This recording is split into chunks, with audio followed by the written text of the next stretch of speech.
You are watching Slime Recap. Ladies and gentlemen, welcome back. We've officially reached a massive milestone, chapter 100 of Snaky Immortal. A huge congratulations and thank you to everyone who has followed this epic journey from the start.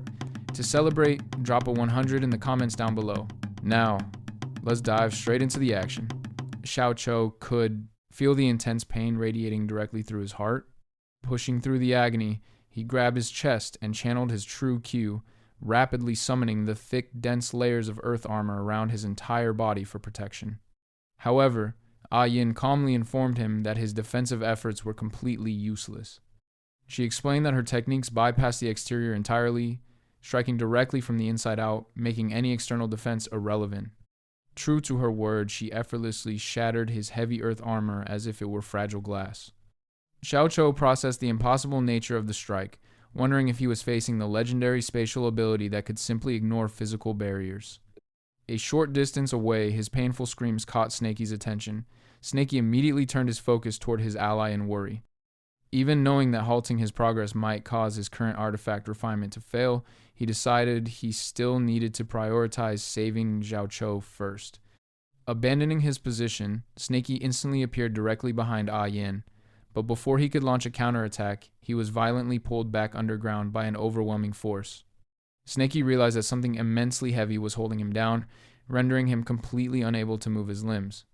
Worse than the physical restraint, his true chi was gradually being sucked away from his meridians. Tracking the source of the drain, he realized that it was the moon-bearing pagoda causing this suppression. He pondered how this was even mechanically possible, as he had never once heard of a treasure artifact actively draining the very person attempting to refine it, leaving him to wonder exactly what kind of cursed item he had stumbled upon.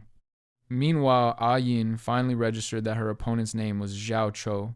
She paused, thinking that the name did sound a little familiar to her from past reports. Deciding it did not matter, she prepared her stance to finish him off. Just then, a booming voice echoed through the area, commanding her to stop. A massive wave of unseen force struck Yin, throwing her backward across the ground. The sudden reprieve allowed Xiao Chou to let out a painful cough, finally being able to draw breath into his lungs again. Yin quickly stabilized herself and questioned who had dared to interrupt her execution, wondering what Han Te was even doing to allow someone past the entrance blockades. She looked up and identified the newcomer.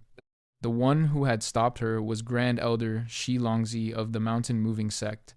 Xiao Chou recognized his master, questioning aloud why the elder wasn't back in Chuyang City, where it was safe.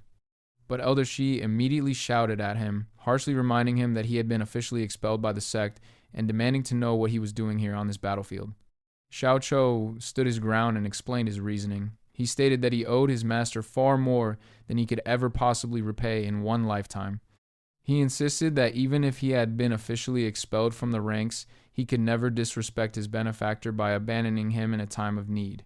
Furthermore, he declared he could not just stand by and watch while outsiders trampled all over their sect's territory. Elder Shi sternly told him to shut up, instructing the younger man to cease calling him his master from this day forward. Despite the harsh exterior, Elder Shi internally felt a deep sense of sorrow for his stubborn disciple. He knew the mountain-moving sect was teetering on the absolute verge of destruction. Whatever the ultimate outcome of today's battle might be, he resolved that he must ensure Xiao Chou survives to see tomorrow, even if it meant sacrificing his own life before the day ended. Yin, watching the exchange, called out to both Elder Shi and Xiao Chou. She questioned what kind of pathetic master and disciple act they were attempting to put on for her benefit.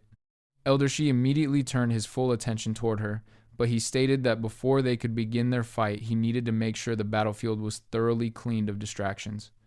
He proclaimed that even if the mountain-moving sect was destined to be destroyed, he would absolutely not tolerate discarded trash like Xiao Chou polluting their sacred grounds. Watching this unfold from his trapped position, Snaky genuinely thought that Elder Shi had arrived to execute Xiao Chou himself, unable to comprehend why the elder would resort to such extreme measures against his former student. Yin gestured forward and told the elder to be her guest.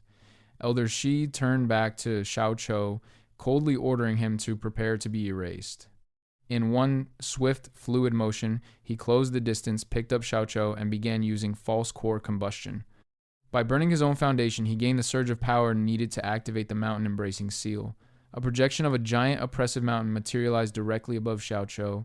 The sheer scale of the technique made Snaky panic for his friend's safety, but just then, he noticed a crucial detail hidden within the attack. The immense chi of the technique was not crushing the target, it was actively being absorbed into Xiaoqiu's body. The mountain-embracing seal actually contained a complex heaven and earth formation specifically designed to protect and fortify Xiaoqiu.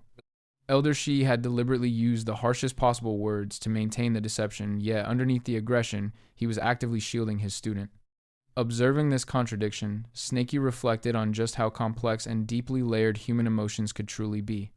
With his chi reserves completely drained from the massive transfer, Elder Shi collapsed heavily to the ground and began coughing violently. Yin observed his weakened state and realized that the old man was already suffering from severe internal injuries prior to his arrival. She questioned his logic, asking why he had foolishly forced himself to burn his false core when he was already in such a deteriorated condition. Noting that he was now completely spent and defenseless, she wondered aloud what he could possibly hope to achieve next. Instead of answering her directly, Elder Shi just offered a faint, satisfied smile. Directing his words at Xiaoqiu, he told the supposed traitor to go perish at the absolute ends of the earth.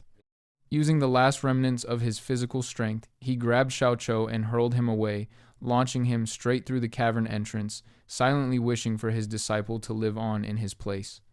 Yin scoffed at the desperate maneuver, questioning if the old man mistook her for a gullible 3-year-old.